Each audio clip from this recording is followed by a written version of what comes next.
오늘 이 새벽에 하나님께서 우리에게 주시는 하나님 말씀은 사도행전 22장 1절에서 16절까지 말씀입니다. 저와 여러분이 한 절씩 나누어서 교독합니다.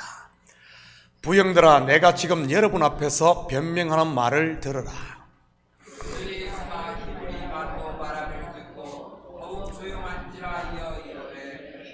나는 유대인으로 길리기아 다소에서 났고 이 성에서 자라 가말리엘의 문화에서 우리 조상들의 율법에 엄한 교육을 받았고 오늘 너희 모든 사람처럼 하나님께 대하여 열심히 있는 자라.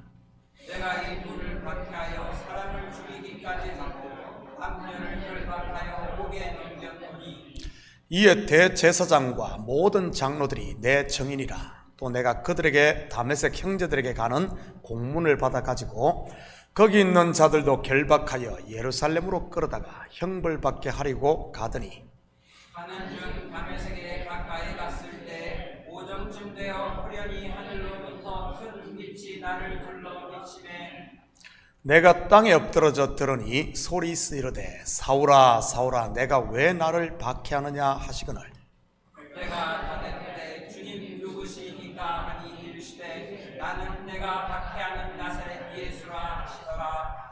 나와 함께 있는 사람들이 비천 보면서도 나에게 말씀하시는 이의 소리는 듣지 못하더라. 내가 이르되 주님 무엇을 하리이까 주께서 이르시되 일어나 다메섹으로 들어가라. 내가 해야 할 모든 것을 거기서 누가 이르리라 하시거늘 나는 그 빛의 광채로 말미암아 볼 수 없게 되었으므로 나와 함께 있는 사람들의 손에 끌려 다메섹에 들어갔노라. 율법에 따라 경건한 사람으로 거기 사는 모든 유대인들에게 칭찬을 듣는 아나니아라 하느니가 내게 와 곁에 서서 말하되 형제 사울아 다시 보라 하거늘 즉시 그를 쳐다보았노라.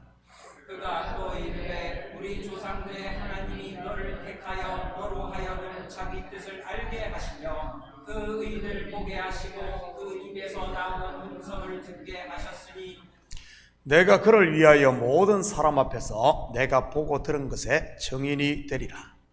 이제는 왜 주저하느냐 일어나 주의 이름을 불러 세례를 받고 너의 죄를 씻으라 하더라.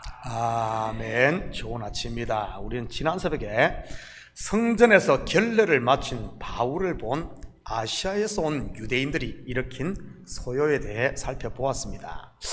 물론 이들은 에베소에서 온 유대인일 가능성이 많습니다. 왜냐하면 지금까지 거의 3년을 그곳에서 복음을 전하고 제자들을 양육했으니까요.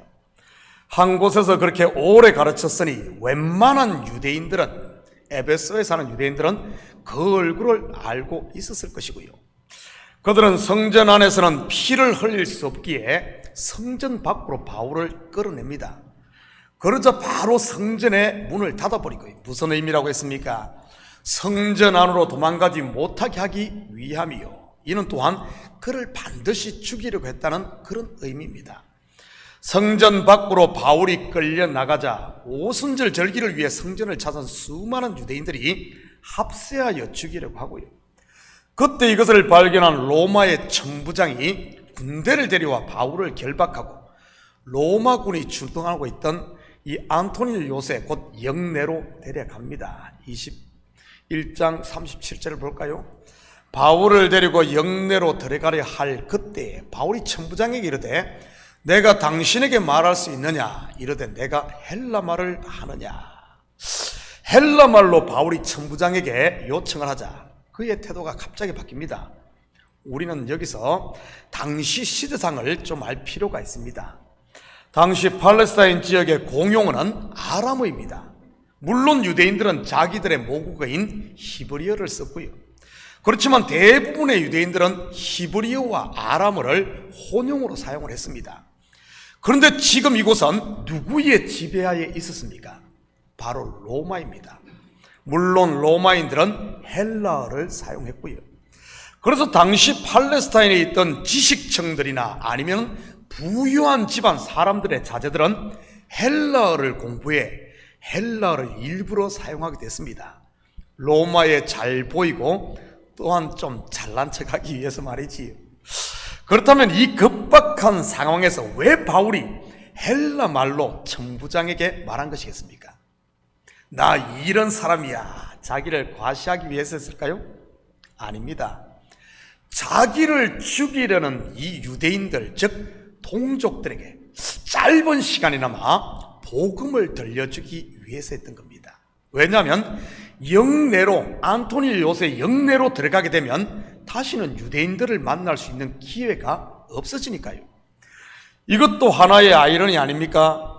유대인들은 지금 바울을 죽이기 위해 난리인데 바울은 사슬에 매여 잡혀가면서도 그들을 살릴 복음을 전하기 위해 애쓰고 있으니 말이지.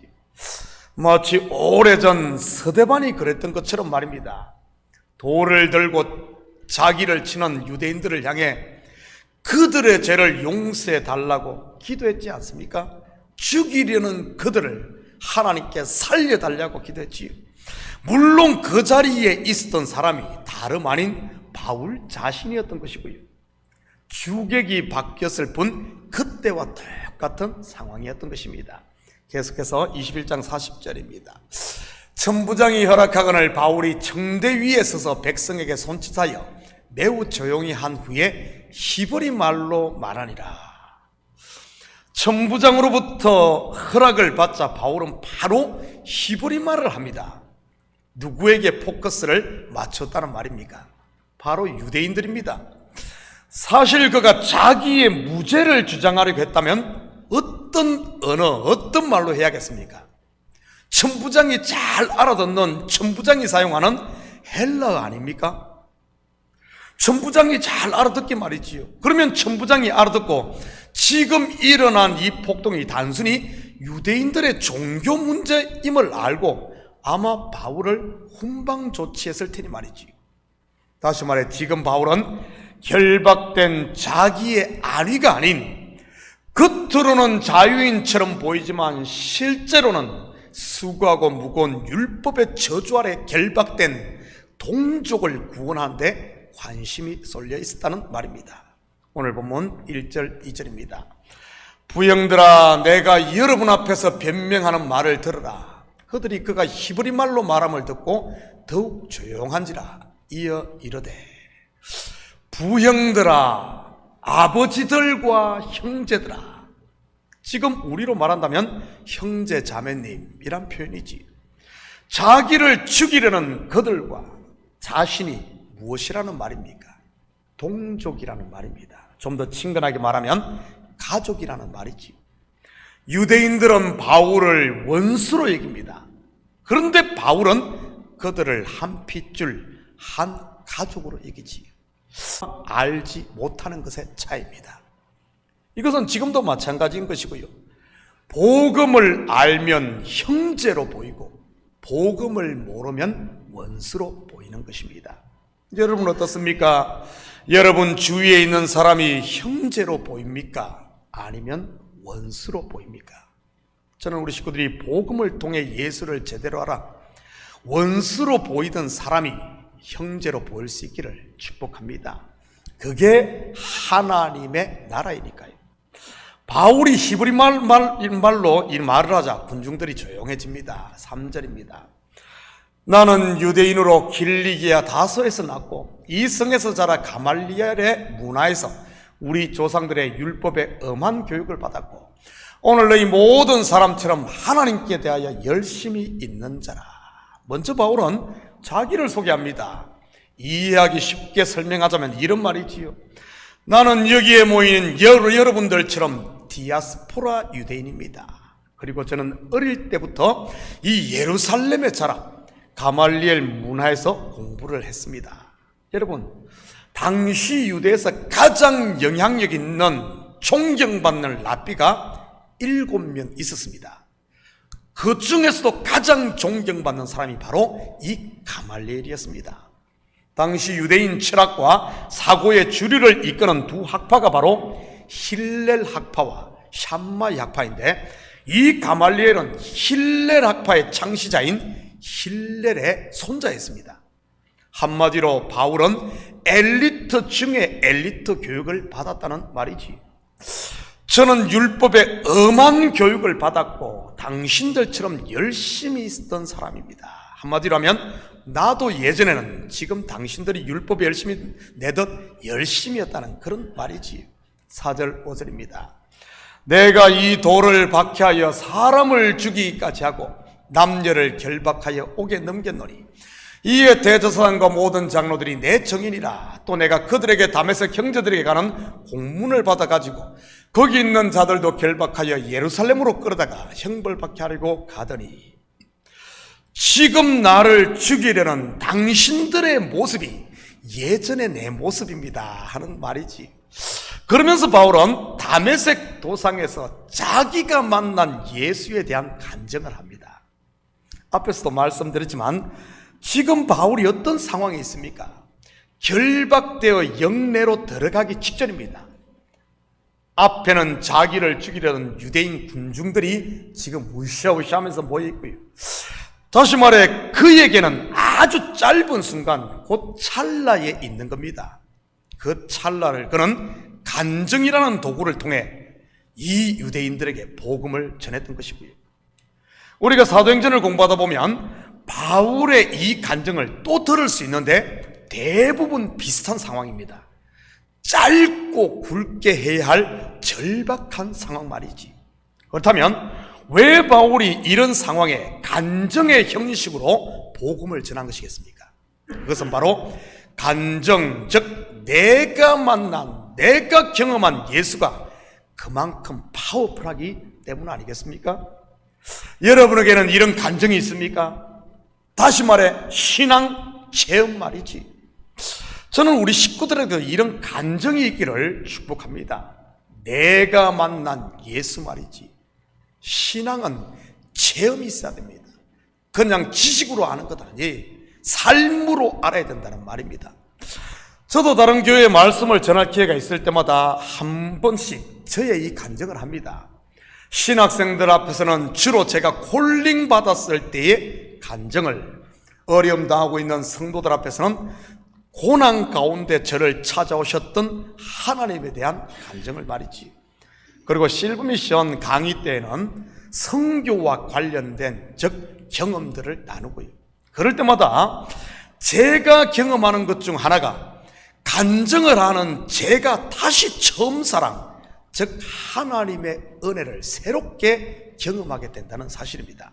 그렇다면 바울이 간증을 통해 전하고자 했던 핵심 복음의 메시지는 무엇이겠습니까?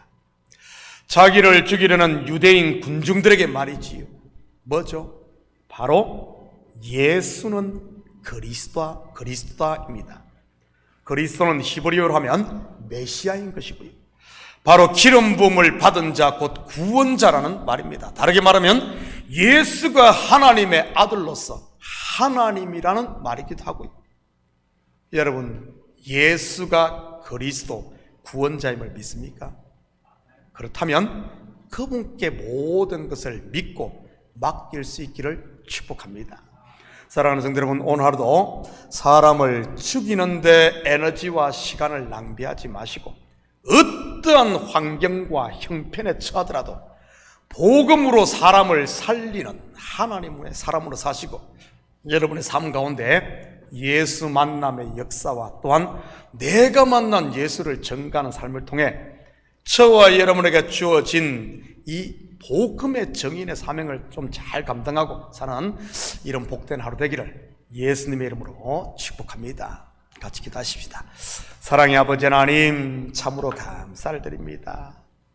순간순간의 짧은 시간도 낭비하지 않고 아버지 하나님, 그 시간을 통해 때를 얻든지 못 얻든지 아버지 하나님 복음을 전거했던 사도 바울의 모습을 보며 우리는 어떠한지 돌아보길 원합니다. 하나님, 우리가 만난 예수, 내가 아는 예수, 아버지 하나님, 이 복음 전가하는 일에 우리가 힘쓰게 하시고 아버지 하나님, 군중들처럼 옛날의 사도 바울처럼 아버지 하나님, 참으로 허탄한 일에 아버지 하나님 시간을 낭비하지 않도록 우리가 깨있게 도와주시옵소서. 특별히 이 새벽 우리 마음을 주님 앞에 쏟아놓을 때마다 주여 아버지 하나님, 우리 속에 다시 한 번 더 처음 사랑을 회복하고 성령의 충만함으로 채워지게 도와주시옵소서. 그래야 우리의 발걸음마다 그리스도의 정인으로 사는, 예수가 구원자임을 선포하며 사는 저희들 될 줄 믿사오며 이 모든 말씀 예수님의 이름으로 기도드립니다. 아멘.